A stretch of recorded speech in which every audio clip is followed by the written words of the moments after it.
صلیبی جنگیں یا حروب صلیبیہ ان مذہبی جنگوں اور مہمات کو کہتے ہیں جن میں یورپ کے عیسائی حکومت کے لوگ متحد ہو کر پوپ کی اپیل پر اسلامی حکومت کے وسط خصوصاً شام، ایران، عراق اور مصر سے 200 برس تک مسلسل برسرے پیکار رہے۔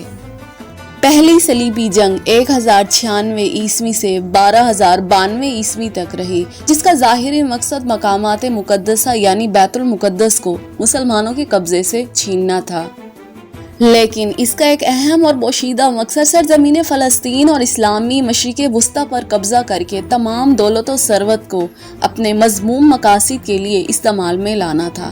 ان جنگوں میں چونکہ عیسائی حکومت کے سپاہی آگے بڑھے جو کہ پوپ اربن ثانی نے یورپ سے صلیب کے نام پر اکٹھے کیے۔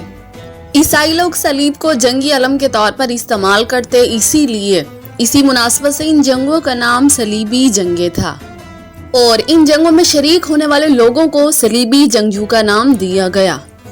محترم سامعین، صلیبی جنگوں کے اسباب جاننے کے لیے یہ بے حد ضروری ہے کہ آپ لوگ تاریخ کا ایک بار مطالعہ ضرور کریں۔ پہلی صدی یعنی 7 ہجری میں جب اسلام پوری قوت کے ساتھ ابھرا تو مسلمانوں کا مقابلہ بازنطینی یعنی عیسائی حکومت سے ہوا۔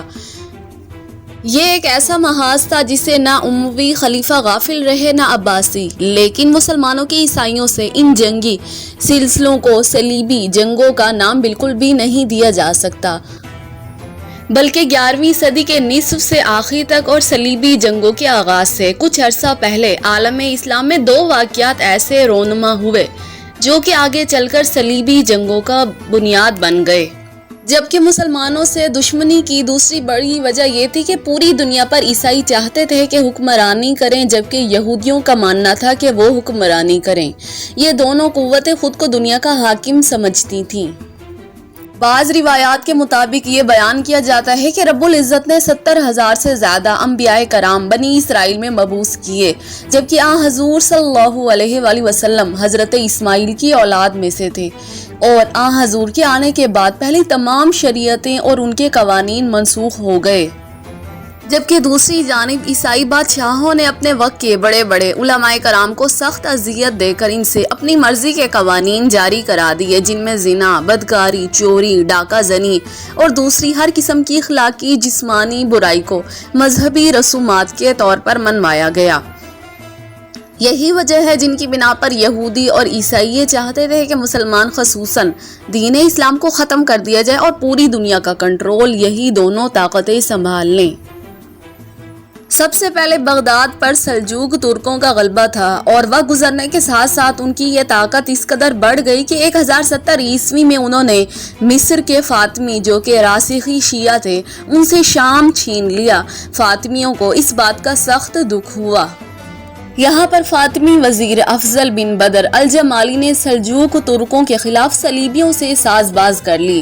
دوسرا یہ کہ 1071 عیسوی میں سلجوق ترکوں نے بازنطینیوں کو ایشیائے کوچک میں ایسی خوفناک شکست دی کہ بازنطینی حکومت بالکل متزلزل ہو گئی، اور وہاں کے بادشاہ نے پوپ سے مسلمانوں کے خلاف مدد کی اپیل کر دی۔ ناظرین، یہی وہ واقعات ہیں جو کہ صلیبی جنگوں کا سبب بنے۔ لہٰذا مغربی اور مشرقی عیسائیوں کی وحدت کو برقرار رکھنے اور پاپائیت کے اقتدار کو بچانے کے لیے ان کے لیے یہ ضروری تھا کہ وہ مسلمانوں کے خلاف مل کر جنگ کریں۔ انہی جنگوں کی بدولت مغربی عیسائیت مشرقی عیسائیت سے آ ملی۔ اگرچہ ان دونوں میں بہت تاریخی عداوتیں تھیں، لیکن وہ تمام لوگ اسلام کے خلاف متحد ہو گئے۔ مغربی عیسائی بیت المقدس کو اپنی ملکیت سمجھتے، انہیں مسلمانوں کا وجود برداشت نہیں ہوتا۔ وہ لوگ جب بھی بیت المقدس کی زیارت کے لیے آتے لوگوں کا قتل عام کر دیتے۔ نیز وہ لوگ دین اسلام کے خلاف بہت ہی نازیبا زبان استعمال کرنے لگے، اور وہ عیسائی ہر وہ کام کرنے لگے جس سے جنگ اور فساد کو ہوا ملے۔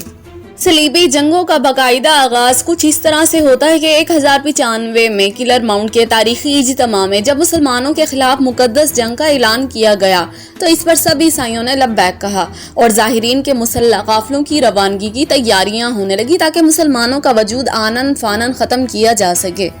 جبکہ فرانس کے تاریخی اجتماع میں صلیبی جنگوں کو خدا کی مشیت قرار دے دیا گیا اور مغربی یورپ کو اسلامی مشرق پر ٹوٹ پڑنے کی ہدایت دے دی گئی۔